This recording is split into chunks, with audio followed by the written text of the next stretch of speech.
악명 높은 버뮤다 삼각지대에서 배나 비행기가 실종되는 미스테리를 상상하는 것은 어렵지 않죠. 아시다시피 바다는 신비로 가득하니까요. 하지만 호수라면 어떨까요? 미시간 호수만큼 큰 호수라면 말도 안 되는 일은 아닐 거예요. 네, 미시간 삼각지대에는 뭔가가 있죠. 그리고 불가사의하게도 설명하기 어려워요. 무엇보다도 설명할 수 없는 수많은 실종에 대한 책임이 있는 이 이유에 대해 알아봅시다. 북아메리카 그레이트 호수들은 모두 거대하고 그래서 사람들이 꽤 큰 호수라고 부르지 않는 거겠죠? 미시간 호수는 그 자체만으로 세계에서 4번째로 큰 담수호예요. 표면적 58,015제곱킬로미터로 눈 깜짝할 사이에 배를 슉 하고 사라지게 할 수 있는 자신만의 삼각지대를 만들 공간이 충분히 있죠. 이제 삼각지대에 관해서 말인데요. 호수의 하반부에 위치해 있어요. 한쪽에는 위스콘신 주의 매니토웍에 위치해 있고 다른 두 곳은 미시간 주의 루딩턴과 벤튼 하버에 위치해 있습니다. 버뮤다 삼각지대의 16배 작지만 특히 크기 차이를 염두에 둔다면 여기서도 이상한 사건들이 심심찮게 일어나고 있어요. 어떤 목격자들은 수면 아래에 이상한 빛을 보았다고 보고했고 또는 호수 위의 하늘에서 UFO를 봤다고 맹세하기도 하고 그리고 많은 사람들은 그냥 그곳에 있는 것을 불편해해요. 자, 이제 뛰어들 준비 됐나요? 첫 번째 사례는 그레이트 호수가 무역을 위한 물자를 이동시키는 수단이 되기 시작한 17세기로 거슬러 올라갑니다. 그때는 탐험가들이 대서양과 태평양을 연결하기 위해 북서항로를 찾고 있던 시절이기도 해요. 그레이트 호수는 딱 봐도 성과는 별로 없을 것 같았지만 그 당시에는 몰랐을 거예요. 어쨌든 1679년 8월 르 그리폰이라는 프랑스 배가 미지의 그레이트 호수를 항해하고 있었죠. 이 배는 호수를 항해한 최초의 큰 규모의 배였으며 그 지역에 대규모 무역로를 건설하는 이 배의 임무는 꽤 잘 진행되고 있었죠. 하지만 이 배가 미시간 호수에 도착했을 때 르 그리폰은 그냥 사라져버렸죠. 자, 여기서 먼저 몇 가지 정리를 해볼게요. 그 당시엔 배가 사라지는 것은 사실 오늘날처럼 헤드라인을 장식하는 미스테리가 아니었어요. 아시다시피 만약 여러분이 레이더와 같은 선박 탐지 수단과 무선 통신기 같이 빠른 통신을 할 방법이 없다면 실종은 어떤 식으로든 죽음을 맞이하는 모든 배들에게 일어날 수 있는 일이죠. 하지만 이 이야기에는 잃어버린 퍼즐 조각들이 많아요. 예를 들어 르 그리폰의 실종의 원인은 완전히 규명되지 않았어요. 몇몇 증거들은 갑작스러운 폭풍 때문이라고 하거나 다른 사람들은 경쟁 상인들이 그 배를 공격하고 파괴했다고 믿는 사람도 있고 혹은 심지어 그 배의 선원들이 반란을 일으켰을 거라고 믿고 있죠. 이론은 넘쳐나지만 진짜 해답은 없죠. 제일 이상한 것은 르 그리폰의 잔해가 발견되지 않았다는 거예요. 그 수색이 오늘날까지도 계속되고 있다는 것은 너무 불가사의한 일이에요. 수많은 잔해 사냥꾼들이 배를 발견했다고 주장하지만 그중 어느 것도 확인되지 않았어요. 좋은 소식은 미시간 호수의 바닥에 있는 르 그리폰의 안식처를 끝없이 수색한 결과 그곳에서 침몰한 다른 잃어버린 배들이 우연하게 발견됐다는 게 좋은 소식이죠. 하지만 르 그리폰은요? 르 그리폰에게는 그런 행운은 없었네요. 만약 르 그리폰이 사라진 이유가 갑작스런 폭풍이었다 하더라도 이 폭풍이 앞으로 다가올 수세기의 나쁜 징조가 될 수 있을까요? 그럴 수도 있어요. 왜냐하면 이 실종은 설명할 수 없는 일련의 사건들의 시작에 불과하거든요. 그 다음 눈에 띄는 실종은 1891년 범선인 토마스 휴므호에서 일어났어요. 이 배는 거대한 목재 덩어리를 운반하기 위해 딱 맞게 잘 보강되었죠. 하지만 이런 보강 작업에도 배를 구할 수는 없었어요. 자매선인 루즈 시몬스호, 그나저나 20년 후인 1912년에 미시간 호수에서 또한 사라진 배를 따라 항해하는 동안 이 두 척의 배는 수평선에 있는 폭풍을 보았죠.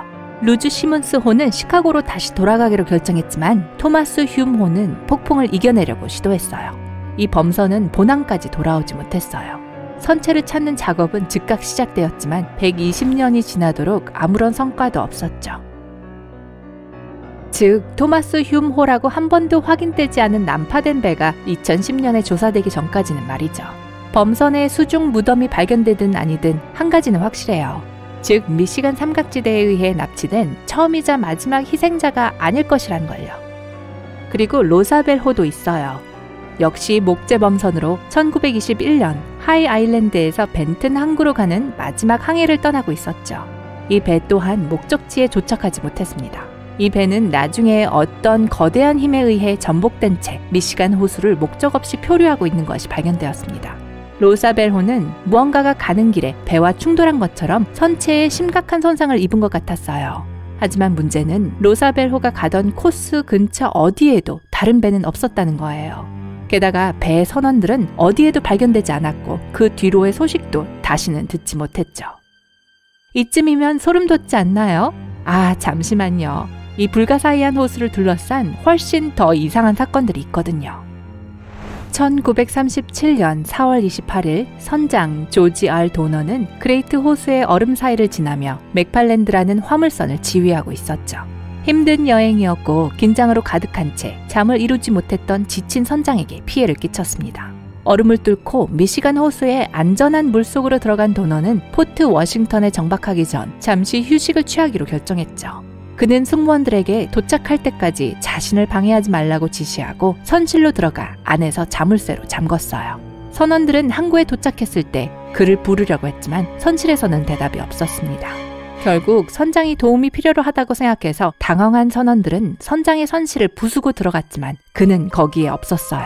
배 구석구석을 샅샅이 뒤져본 결과 도너의 흔적은 전혀 발견되지 않았어요. 오늘날까지 도너 선장의 실종에 대한 수수께끼에는 이렇다 할 만한 해답이 없습니다. 이제 현대시대가 시작되면서 미스터리한 사건들이 해결되는 것 같았죠. 초음파 탐지기는 전문가들이 난파선을 찾는 데 도움을 주었고 통신 장치와 GPS는 해경에게 물 위에 있는 어떠한 배의 상태와 행방을 지속적으로 업데이트 해주니까요. 그리고 심지어 배들도 그 어느 때보다 더 견고하죠. 하지만 한편으로는 우리가 안전하게 살고 있는 시기일수록 모든 것이 완전히 잘못되는 상황에서 설명은 더 어려워진다는 거예요. 그리고 여러분들이 이해하지 못하는 것을 이 화려한 기기들이 설명하지 못할 때 특히나 더 무서운 기분이 듭니다. 이 다음에 해드릴 이야기는 무시무시한 공포 이야기의 전형이고 1950년에 많은 화제를 일으켰죠. 우선 이것은 배가 아니라 비행기에서 일어난 일이에요. 노스웨스트 오리엔트 항공 2501편이 뉴욕에서 이륙해 6월 23일 시애틀로 향하고 있었어요. 비행기가 미시간호 삼각지대 위를 날고 있을 때 조종사들로부터 걱정스러운 보고가 들어왔어요. 공중에서 격렬하게 방출되고 있는 전기 때문에 2500피트를 하강할 것을 요청했죠. 그런 후에 비행기는 레디어망에서 사라졌어요. 마치 2501편이 폭풍 후 구름을 만나 비행기가 오작동을 일으켜 미시간 호수로 떨어진 것 같아 보입니다. 그러나 잔해를 찾기 위해 온갖 노력을 다해도 아무런 성과는 없었어요.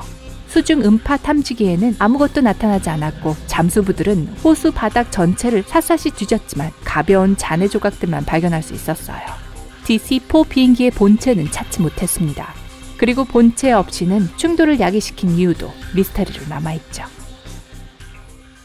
보도에 따르면 2명의 경찰관이 비행기가 사라진 정확히 같은 날에 이상한 빨간 불빛이 호수 위를 맴도는 것을 목격했다고 했어요. 그 불빛은 그곳에서 약 10분 동안 있다가 사라졌죠. 그들이 보았던 것이 붉은 정령은 아니었을까요? 보통의 번개처럼 음의 번개가 아니라 양의 전기 방출에 의해 생성되는 드문 종류의 번개 말이에요. 하지만 이런 것들은 일반적으로 천둥구름 위에 저 높은 곳에서만 나타나죠. 어떻게 이것이 비행기의 실종과 연결될 수 있는지는 아직 알려져 있지 않아요.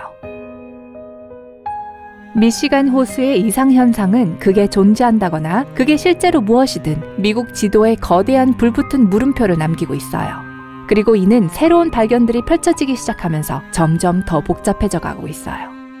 더 많은 연구, 조사, 그리고 잔해 수색만이 이러한 이상한 사건들 중 얼마나 많은 이상한 사건들이 호수의 이 지역에서 일어나는 신비한 일을 가리키고 있는지, 그리고 얼마나 많은 사건들이 그냥 단순 실수나 비극적인 우연이 있는지를 알려줄 것입니다. 그동안에는 이것은 오늘날의 그저 가장 큰 미스터리의 원천 중 하나일 뿐이에요. 질문이 있어요. 여러분들이 살고 있는 곳에 신비로운 지리적 장소가 있나요? 여러분들의 의견을 자유롭게 댓글에 남겨주세요. 오늘 새롭게 알게 된 것이 있다면 영상에 좋아요를 누르고 친구와도 공유해주세요. 잠깐, 아직 사라지면 안 돼요. 여러분이 확인해야 할 2000개 이상의 멋진 영상이 기다리고 있습니다. 왼쪽, 오른쪽 중 하나를 고르고 즐겁게 감상하시기만 하면 돼요. 밝은 면과 함께 하세요.